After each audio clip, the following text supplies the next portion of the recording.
২০০১ সালে ১৮ এপ্রিল ভারত বাংলাদেশের সীমান্তরক্ষীদের মধ্যে যুদ্ধের আদ্যোপান্ত জানিয়ে দিব। ভিডিওটা সম্পূর্ণ দেখার অনুরোধ রইল। আপনার একটা লাইক আমাকে অনুপ্রাণিত করবে আরও একটি নতুন ভিডিও বানাতে। সাবস্ক্রাইব করে সাথেই থাকবেন। মাত্র ৮ জন বিডিআর সদস্যর কাছে পরাজয় গ্রহণ করতে হয় ভারতীয় সীমান্তরক্ষী বাহিনীকে, কিন্তু তাদের এই বীরত্বর পরও তৎকালীন বিডিআর মহাপরিচালককে তার পদ থেকে সরিয়ে দেন শেখ হাসিনা। বাংলাদেশ ভারতের লাগোয়া বড়াইবাড়ি গ্রামটিতে কি হয়েছিল ২০০১ সালে ১৮ এপ্রিল? যুদ্ধ বড়াইবাড়ি হলেও সেই যুদ্ধের টালমাটাম শুরু হয়েছিল সিলেটের পাদুয়া থেকে। তৎকালীন বিডিআর এর মহাপরিচালক মেজর জেনারেল অবসরপ্রাপ্ত ফজলুর রহমান বিবিসিতে দেওয়া এক সাক্ষাৎকারে বলেন, সিলেটের পাদুয়াতে বাংলাদেশের সীমান্তের ভেতরে দীর্ঘদিন অবৈধভাবে অস্থায়ী ক্যাম্প করেছিল ভারতীয় সীমান্তরক্ষী বিএসএফ। তবে এ বিষয় নিয়ে দুদেশের সীমান্ত বাহিনীর মধ্যে কোনো উত্তেজনা ছিল না। ২০০১ সালে বিএসএফের পাশের আরেকটি ক্যাম্পের সাথে একটি সংযোগ সড়ক নির্মাণ শুরু করে বাংলাদেশের সীমান্তের ওপর দিয়ে।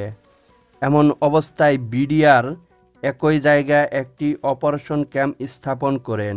বিডিআর তাদের সড়ক নির্মাণ নিয়ে আপত্তি জানালেও বিএসএফ সদস্য বিডিআর সদস্যদের কর্ণপাত করেননি। উল্টো বিডিআর এর অপারেশন ক্যাম্পে ৬ রাউন্ড গুলি করেন। জবাবে বিএসএফ এর ক্যাম্পটির চারদিকে ঘিরে ফেলে বিডিআর সদস্য। সেই সূত্রে ৭০ জন বিএসএফ নিঃশর্তভাবে আত্মসমর্পণ করে ভারতে ফিরে যায়। এই লজ্জাজনক ঘটনার প্রতিশোধ নিতে পরিকল্পনা শুরু করে বিএসএফ এবং কুড়িগ্রামে বড়াইবাড়ি বিডিআর এর ক্যাম্প দখলে নেওয়ার প্রস্তুতি নেয়। ২০০১ সালে ১৮ এপ্রিল ভোর রাতের স্থানীয় কয়েকজন কৃষক তাদের ধানের জমিতে সেচ দিচ্ছিলেন। এমন সময় তারা দেখেন ভারী অস্ত্রশস্ত্র নিয়ে ধান ক্ষেতের ওপর দিয়ে হেঁটে আসছে কয়েকশো সেনা। তাদের মধ্যে কয়েকজন হিন্দি ভাষায় জানতে চায় বিডিআর এর ক্যাম্প কোথায়। কৃষকদের একজন সাইফুল ইসলাম লাল মিয়া বুদ্ধি করে তাদের ভুল ঠিকানা দেয়।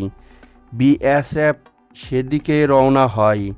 সাইফুল ইসলাম বলেন, বিএসএফকে ভুল ঠিকানা পাঠিয়ে তিনি ছুটে আসেন বড়াইবাড়ি বিডিআর ক্যাম্পে। সে সময় ক্যাম্পে ছিল মাত্র ৮ জন বিডিআর সদস্য। তারা খবর পাওয়া মাত্রই গ্রামবাসীদের নিরাপদ আশ্রয়ে পাঠিয়ে দেয় এবং নিজেরা ক্যাম্প ফাঁকা রেখে গ্রামের বিভিন্ন জায়গায় লুকিয়ে পজিশন নেয়। কৃষক সাইফুল ইসলাম লাল মিয়া তিনি নিজেও আনসারের প্রশিক্ষণপ্রাপ্ত ছিলেন। তিনিও অস্ত্র হাতে নেন বিডিআর এর সদস্যের সাথে। এরপর অপেক্ষা। স্থানীয় বেশ কিছু বাসিন্দা বিবিসিতে দেওয়া এক সাক্ষাৎকারে বলেন, বিএসএফ সদস্যরা ভুল ঠিকানা থেকে আবার বিডিআর ক্যাম্পে খুঁজে পেয়ে এবং বিডিআর ক্যাম্প লক্ষ্য করে তারা গুলি ছুড়তে থাকে। কিছুক্ষণ গুলি ছোড়ার পর তারা ভাবেন হয়তো বিডিআর এর সদস্যরা ভয়ে ক্যাম্প ফাঁকা রেখে পালিয়ে গেছে। এমন সময় বিএসএফ এর সদস্যদের মাঝে রেখে বিডিআর এর সদস্যরা চারদিক থেকে ঘিরে ফেলে এবং গুলি ছুড়তে থাকে। বিএসএফ মনে করেন তাদের হয়তো চারদিক দিয়ে ঘিরে ফেলেছে। তারা দিকবিদিক শূন্য হয়ে এলোপাতাড়ি গুলি ছুড়তে থাকে এবং পিছিয়ে যায়। প্রথমে গ্রামবাসী পালিয়ে গেলেও ভোর ৫টা থেকে যখন প্রচণ্ড গোলাগুলি হয় তাদের মধ্য থেকে আনসারের ট্রেনিংপ্রাপ্ত আরও ১২ জন সদস্য ফিরে এসে বিডিআর এর সাথে মিলে প্রতিরোধ গড়ে তোলে। ১৮ এপ্রিল দুপুর পর্যন্ত চলতে থাকে গোলাগুলি। পরে কিছুটা বিরতি দিয়ে সন্ধ্যা থেকে আবারও চলতে থাকলো গোলাগুলি। সদর দপ্তরে খবর পৌঁছালে ময়মনসিংহ ও জামালপুর থেকেও বিডিআর এর সদস্য বড়াইবাড়ি এসে পৌঁছায়।